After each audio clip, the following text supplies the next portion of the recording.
Исәнмесез, эфирда яңалыклар чыгарылышы, студияда Роза Хабибуллина. Бүгінгі тапшыруның төп темалары хакында. Чаллы халкының 30-40% гына гомуми антеннадан файдалана, әмма яңа елдан барлык шәһәрдәшләрдә аның өчен ай сайын акча түләп барырга тиеш булачак. Әлеге акчалар кемнең кесәсенә китер, Гүзәл Шихапова ачыклады. Соңгы 20 елда беренче яңа мәктәп, 37-нче микрорайондагы мәктәп төзелеше белән шәһәр мэры танышты. Татарстанда яман шеш диагнозы белән авыручылар саны арта. Авыруны кисәтү максатыннан республикада һәм Чаллыда нинди чаралар күрелә, хәбәрчебез белеште. Көтеп алынган бәйрәм өмет тернәкләндерү үзәгендә тәрбияләнүче малай-кызлар яңа елны каршы алды. Тапшыруыбызны сөйнешле хәбәрдән башлыйсы килә. 18 ел буе көткән куаныч. Ниһаять, Күңел радиосы FM ешлыкта эшли башлый. Бу яңа ел алдыннан Чаллы ТВ телевизия компаниясе өчен дә, күңелне яратып тыңлаучылар өчен дә зур бүләк. Нәтиҗәләр бүген билгеле булды. Конкурс Мәскәүдә үтте. Ул Роскомнадзор оешмасы тарафыннан оештырылды. Бу безнең уртак җиңүебез дип әйтергә. Радио Күңел, Чаллы телекомпаниясе, Так Медиа, Чаллының мэры, КамАЗ барыбыз да бергә шунда көрәштек бу FM радиостанция өчен. Ниһаять теләгебезгә ирештек, тыңлаучылар күбәер дип ышанабыз. Хезмәттәшләребезне, Күңел радиосын тыңлаучыларын да әлеге уңыш белән чын күңелдән котлыйбыз. FM ешлыгына күчү хакында иртәгәге чыгарылышта тулырак сөйләрбез. Ә хәзер башка темаларга. 2016 елдан Россиядә мәктәпләр төзү буенча махсус программа стартала. Бу максатлар өчен 50 миллиард сум акча бүленәчәк. Чаллыда инде бүген үк мәктәп төзиләр. Ул 37-нче микрорайонда урын алачак. Бүген объект төзелеше белән мэр Наил Мәхтиев танышты. Теманы хәбәрчебез дәвам итә. 37-нче комплекста төзелүче бу мәктәп Чаллы өчен соңгы 20 елдагы беренче белем бирү учреждениесе. Анда 860 укучы белем алачак. Төзелешне инде җәен үк башладылар. Хәзер стеналарны күтәрәләр. Мәктәпкә алыначак җиһазлар гына да 78 миллион сумны тәшкил итәчәк. Набор помещений еще раз и посмотрите, сядьте, чтобы полная ясность была, что, как, какая комплектация. Якын арада кадрлар мәсьәләсе дә хәл ителергә тиеш. Мәгариф идарәсе башлыгы ышандыруынча, монда проблемалар булмаячак. Январь айында конкурс белән мәктәп директорын куябыз. Аннан инде мәктәп директоры укучылар белән комплектовать итәчәк һәм укучылар белән уку азагына комплектация бетәргә тиеш. Үзгәрүчән һава торышы төзүчеләр эшенә тәэсир итәргә тиеш түгел. Объектка финансларның үз вакытында бүленүе һәм төзелеш материаллары белән тоткарлык булмау мәктәпне вакытында ачарга мөмкинлек бирәчәк. Стройка буенча әйтергә кирәк, әзрәк кенә хәзрәк булды безнең. Без аны январьның уртасында кинчелибез. Материаллар төзелештә бар, акча килгән. Ритмлар алынган, бытовой условияларның безнең строительләрнең бар. Шуның өчен без һавага карап борчылмыйбыз да. 37-нче комплекстагы мәктәп республика ярдәме белән төзелә. Киләсе елда Татарстан шул исәптән Чаллыда федераль программада катнашачак. Перспективада шәһәрдә тагын 6-7 мәктәп төзелеше. Мы должны быть обеспечены школами. Без мәктәпләр белән тәэмин ителгән булырга тиеш. 36-нчы комплекста 65-нче микрорайонда Мәләкәс аръягында хәтта 2 мәктәп кирәк. Без республика хөкүмәте белән берлектә бу кирәкле объектлар булсын өчен тырышачакбыз. Бу объектка карап торучылар кирәк түгел. Шәһәр башлыгы шулай диде. Тик шулай да ай сайын төзелеш барышын тикшерәчәкләр. Дөрес, әлегә өзеклекләр юк. Хәтта яңа елдагы озын каникулларда комачыларга тиеш түгел. Инде 3 январьда төзүчеләр эшкә чыгачак. Лейсан Ханова, Константин Величко, Алексей Иванов, яңалыклар. Яңа елда фатир өчен түлек кагазларында телевидение өчен гомуми антенналарга хезмәт күрсәтү өчен түләргә туры киләчәк. Бу яңалык түгел. Һәр Чаллы кешесе ай сайын моның өчен уртача алганда 70 сумга якын акча түләп барды. Гомуми антеннадан шәһәрдәшләрнең 30-40% гына файдалана. Ә башкалар өстәмә түләүле каналлар тоташтырган. Өстәмә каналлар караучылар гомуми антенна өчен түләргә тиешме? Әлеге түләнгән акчалар кем кесәсенә барып ирешер? Хәбәрчебез ачыклады.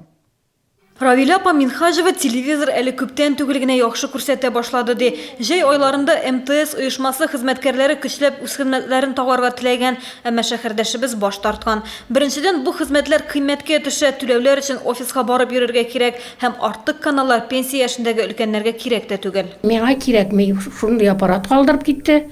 Мәйтәм, миңа кирәкми, мин 250 тәңкә түләп тора алмыйм.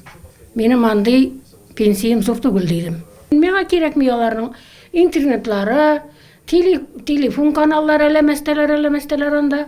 Менә миңа шушал җиткән, мин карыйм, Шаллыны, Казанны сегодня вести. Шәһәрдәшләр күпләп МТС оешмасы хезмәтләреннән баш тарта башлагач, подъездлардагы гомуми антенналарга зыян килә башлый. Һәркем карый алырга тиешле 20 каналның берсе дә күрсәтми. Шәһәрдәшләр түләүле өстәмә каналлардан баш тарткан очракта да бернинди оешмада аларны тиешле каналларны караудан мәхрүм итәргә тиеш түгел, бу законга каршы.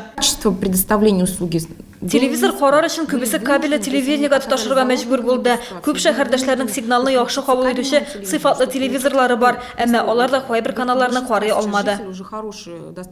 Хәзер законга үзгәрешләр кертелде, антенна торак милкәтенә карый. Аның өчен идарә итүче оешмалар җаваплы, подрядчы оешма итеп мәгълүмати технологиялар үзәге билгеләнде. Шәһәрдәшләрнең 30-40% гына гомуми антенна хезмәтләреннән файдаланса да, аның өчен һәр фатир акча түли, чөнки түләүле каналлар тоташтырган шәһәрдәшләр дә гомуми антеннадан файдалана. Яңа елдан әлеге сумма һәр квадрат метрдан 55 тиенне тәшкил итәчәк. Элек гомуми антенна өчен түләүләрне МТС оешмасы алган. Бу акчалар кая тотылган билгесез. Яңа елдан әлеге акчалар тиешле урынга китәчәк дип белдерде мәгълүмати технологиялар үзәге җитәкчесе. В каждом доме в обязательном порядке. Һәр йортта да гомуми антенна булырга тиеш. Ул хәзер сигналлар кабул итү өчен кирәк. Түләүле каналлар сигналы да шул антенна аша уза. Хәзер шәһәрдәшләрнең бу система өчен түләнгән акчалары гомуми антенна челтәрләрен сыйфатлы итү өчен тотылачак. Бер ел эчендә телевизор сигналыннан канәгатьсезлек белдереп 10 мең шәһәрдәшебез мәгълүмати технологиялар үзәгенә мөрәҗәгать иткән. Хәзер үзәктә шәһәрдәшләр өчен киңәшләр язылган мәгълүмат чыганагы әзерлиләр. Гүзәл Шахапова, Ленар Султанов, Яңалыклар. Алкогольны күпләп сатып алучылар 1 гыйнвардан ЕГАИ системасы белән файдаланырга тиеш. Санаулы көннәр калып бара, хәзер күп кенә кибетләрдә бердәм системага тоташу өчен махсус программалар көйлиләр, җайланмалар сатып алалар. ЕГАИ системасында тоташканда эшмәкәрләргә нәрсәләргә игътибар итәргә кирәк? Хәбәрчебез ачыклады.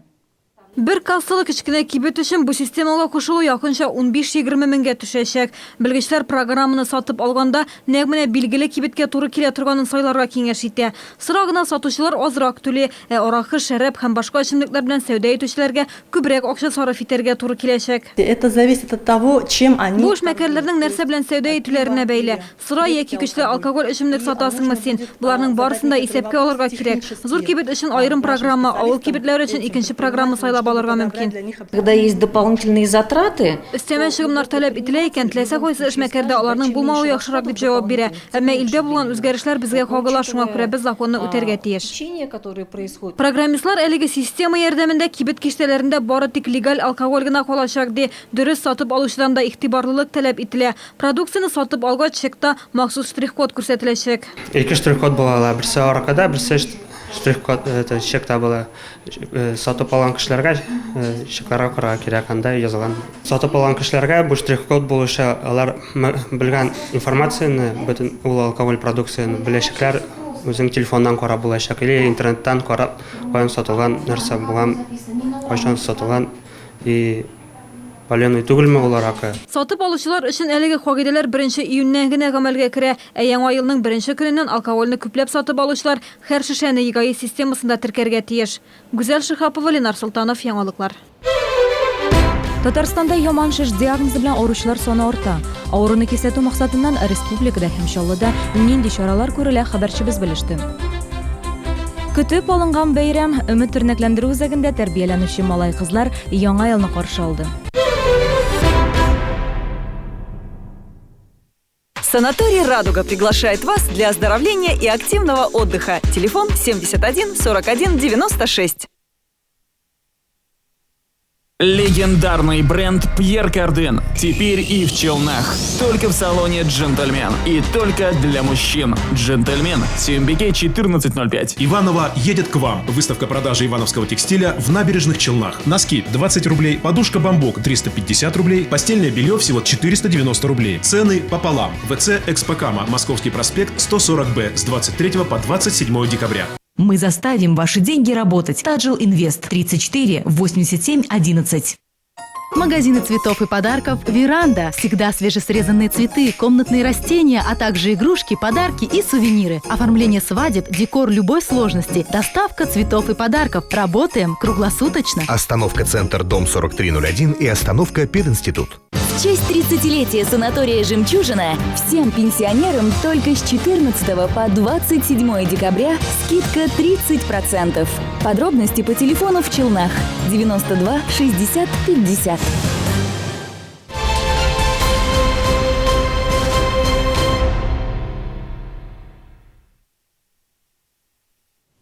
Сіз яңалыклар тапшыруын карыйсыз, біз дәвам итәбез. Быйыл 16 меңгә якын авыруга яман шиш диагнозы куелган. Татарстанда онкология белән авыручылар саны елдан-ел арта.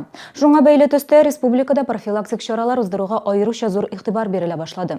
Диспансеризация программасы яхшы нәтиҗәләр китерде. Күп кенә татарстанлыларның авыруын башлангыч чорында күреп алып тиз арада дәвалау мөмкинлеге булдырылды. Чаллыда һәм Әлмәттә яңа онкологик үзәкләр ачарга уйлыйлар. Үлемгә китерүче бу авыру белән ничек көрәшергә тулырак алдагы материалда.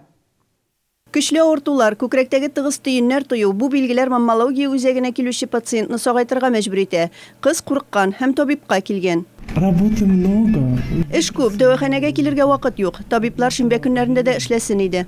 Бәхеткә бу очракта куркыныч диагноз куелмады. Мондый тикшеренүне елга бер тапкыр узарга кирәк. Онкологлар бу турыда күптән чаңкага. Чөнки юк кына авырту билгесе дә һәлакәткә китерергә мөмкин. Рак сүзе соңгы арада еш яңгырый. Здесь у нас молодой возраст. Кызганычка каршы тикшеренүләр уздырган график шуны күрсәтә. Яшьләр һәм өлкәннәр тикшеренү үтәләр. Ә менә эшче, урта яшьләрдәге халык тикшеренергә ашыкмый. Көн буе эшләүчеләр табиб белән сөйләшү өчен ярты сәгать вакыт таба алмый. Нәкъ менә бу аяныч хәлләргә китерергә мөмкин. Ел сайын республикада 16 мең кешегә онкология диагнозы куела. Аларның тормышлары бер мизгелдә үзгәрә. Статистика шуны күрсәтә. Татарстанда яман шиштән үлүчеләр саны ел сайын 5 меңгә арта. Бу саннар пациентларны да, табибларны да куркыта. Шуңа күрә Татарстанда онкология белән көрәшүгә барлык кешеләр ташланган. Бу ел башкалада диагностик дәвалау корпусына реконструкция ясадылар. Биредә заманча технологиялар ярдәмендә операциялар ясалачак. Шулай да проблемалар кала бирә. Бигрәк тә беренче тапкыр шифаханәгә тикшеренүгә килгәч. Понятно, что нам придется увеличить количество специалистов на приеме. Аңлашыла ки, безгә беренче ел кабул итә торган табиблар санын шулай ук районнардагы диагностик мөмкинлекләрне арттырырга һәм соңгы заманча технологиялар белән җиһазландырырга кирәк булачак. Казанда да андый үзәкләр ачарга кирәк. Онкология авыруын бергәләп көрәшкәндә генә җиңеп була. Табиблар, пациентлар, социаль хезмәтләр барысы бер бөтен механизм булып эшләргә тиеш. Ләкин һәркем иң элек үзеннән башларга тиеш. Тикшеренүләр исбатлавынча, сәламәт тормыш алып бару рак авыруының барлыкка килүен киметә. Әлбәттә, авыруны дәвалаганчы аны булдырмау җиңелрәк. Беренче симптомнарны сизү белән курыкмыйча сәламәт яшәү өчен беренче адымны ясарга һәм шифаханәгә барырга кирәк. Казан телекомпаниясе хезмәттәшләре ярдәме белән Илсия Валиуллина. Яңалыклар. Яман шиш авыруын җиңүдә психологик ярдәм мөһим роль уйный. Бу уңайдан шәһәребездә онкологик авырулар буенча риск төркеменә керүчеләр өчен стационар мәктәп ачылачак. Әлеге мәктәп аена бер тапкыр үзәк китапханә бинасында эшли. Табиблар пациентлар өчен мондый курсларның даими рәвештә уңай шартларда узуы мөһим ди. Пациент мәктәбе кая булачак, хәбәрчебез ачыклады. Пациентлар мәктәбенә яман шиш авыруын җиңүчеләр һәм киләчәктә әлеге авыру белән очрашырга теләмәүчеләр йөри. Бина булдыру хакында күптән түгел генә сөйли башладылар. Хәзер башкарма комитет 27-04 адресы буенча урнашкан бина бирде. Хәзер бирдә төзекләндерү кирәк. И мы можем более в тесном, более... Без үзебезнең пациентлар белән тыгыз элемтәдә була алачакбыз. Онкологлар гына түгел, башка белгечләр дә биргә килеп шәһәрдәшләргә ярдәм күрсәтәчәк. Әлеге очрашулар үзәк китапханә бинасында айна бер тапкыр уза. Белгечләр бу гына азды мәктәп авыруларга психологик ярдәм күрсәтә.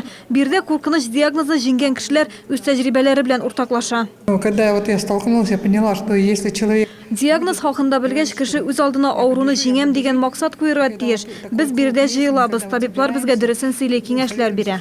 Пациент мәктәбе 3 ел эшли, бу вакыт эчендә бирегә йөрүчеләрнең саны арткан. Бүген Чаллы илдә яман шиш белән авыручылар саны буенча беренче урында, авырулар саны 15 меңне тәшкил итә. Табиблар җирне дәвалауга караганда аны кисәтү мөһимрәк ди. Нәкъ шул максатларда якын арада пациент мәктәбе тулы көченә эшли башлаячак. Гүзәл Шихапова, Ксения Антонова, Айрат Закиров, Яңалыклар. Яңа елга кадәр нибары бер атна вакыт калды. Якыннарга бүләк алу өчен иң кулай вакыт. Аларны сөендерерлек, матур да, файдалы да бүләкне каян алырга хәбәрчебез сюжетында. Җылы юрганнар, йомшак мендәрләр, сыйфатлы сөлгеләр. Чаллыга Ивановский текстиль ярминкәсе килде. Бүләк якыннарны сөендереп кенә калмаячак, ул файдалы да булачак. Дие, сарык юнуннан ак кыш мамыгы һәм эвкалиптан юрган һәм мендәрләр үзләренең җылы һәм сәламәтлек өчен файдалы булулары белән дан алган. Новинка этого сезона. Бу сезонның яңалыгы бамбук сүсе. Ул аллергия китереп чыгармый. Аны яратып алалар, җылылыгы буенча да юннан калышмый. Келешләр шәһәре дип йөртелүче кала кызлары белән генә дан тотмый. Ивановода эшләнгән урын җир әйберләре сыйфатлы булулары белән дан алган. Биредә төрле бәягә төрле үлчәмдәге комплектлар бар. Хатын-кызлар һәм ир-атлар өчен җылы киемнәр яхшы бүләк. Кижи мамыктан носкилар, уңайлы водолазкалар. Шәһәрдәшләр әйтүенчә, Ивановский текстиль шәһәрдә көтеп алынган кунак. Текстиль Ивановский килә дигәч килдек инде, алырга.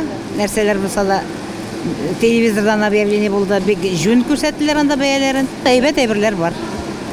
Алырга уйлыйбыз. Җылы уңайлы һәм файдалы бүләкләрне Экспокама күргәзмә үзәгендә алырга мөмкин. Ивановский текстиль ярминкәсе 23 декабрьдән 27 декабрьгә кадәр иртәнге 10-нан кичке 7-гә кадәр эшли. Илсия Валиуллина, Ксения Антонова, яңалыклар. Һәм без дәвам итәбез. Күптән көтелгән бәйрәм 61-нче гимназиядә театральләштерелгән яңа ел тамашасы булды. Бирегә өмет тернәкләндерү үзәгендә тәрбияләнүче балалар чакырылган иде. Мөмкинлекләре шикле кыз һәм малайлар әкият геройлары белән якыннан аралашты, чыршы тирәли әйлән-бәйлән уйнады.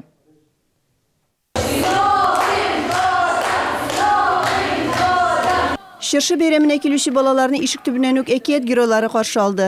Бергәләп фоторәсемгә төштеләр, аралаштылар. Аделина Сабирова бу чыршы бәйрәменә 1-нче сыйныфтан бирле килә. Ул балалар церебраль параличи белән авырый. Кызны бәйрәмгә әбисе алып килгән.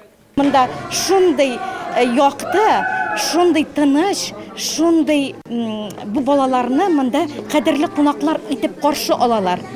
Сез беләсез инде, бу балаларга бит тормышта бик җиңел түгел, шулай бит. Физик яктан авыру балалар.